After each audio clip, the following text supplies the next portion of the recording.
حیدرآباد کے شہریوں کے لیے خوشخبری، گورنر سندھ کامران خان ٹیسوری نے حیدرآباد کے طالب علموں کے لیے IT کورسز کی ویب سائٹ کا اجرا کر دیا۔ خواہش مند طالب علم جلد از جلد خود کو گورنر کی ویب سائٹ پر رجسٹر کرا سکتے ہیں۔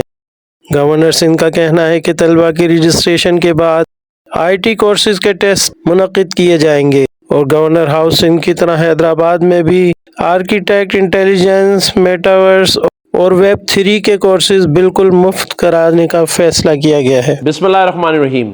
الحمدللہ حیدرآباد میں جو ہم اناؤنسمنٹ کر آئے تھے کہ IT کی کلاسز اب حیدرآباد میں شروع ہوں گی، اس کے لیے ویب سائٹ kamrantisori.com پر آپ جا کر اپنی رجسٹریشن کرا سکتے ہیں۔ انشاءاللہ تعالی تھوڑے ہی دن میں IT کے جو ٹیسٹ ہیں وہ حیدرآباد میں شروع ہونے جا رہے ہیں، تو جلد سے جلد آپ kamrantisori.com پہ اپنی رجسٹریشن کرا لیں تاکہ آپ رہ نہ جائیں۔ اور میں چاہتا ہوں کہ سارے لوگ اس پہ رجسٹر ہوں تاکہ 15 سے 20 لاکھ روپے مہینہ کمانے کا دن آ سکے، اور وہ تبھی ہوگا جب آپ محنت سے یہ کورس کر لیں گے۔ تو ایک بار پھر kamrantisori.com پر اپنی رجسٹریشن کرائیں اور حیدرآباد میں IT یونیورسٹی کے ایڈمیشن کے لیے تیار ہو جائیے۔ شکریہ۔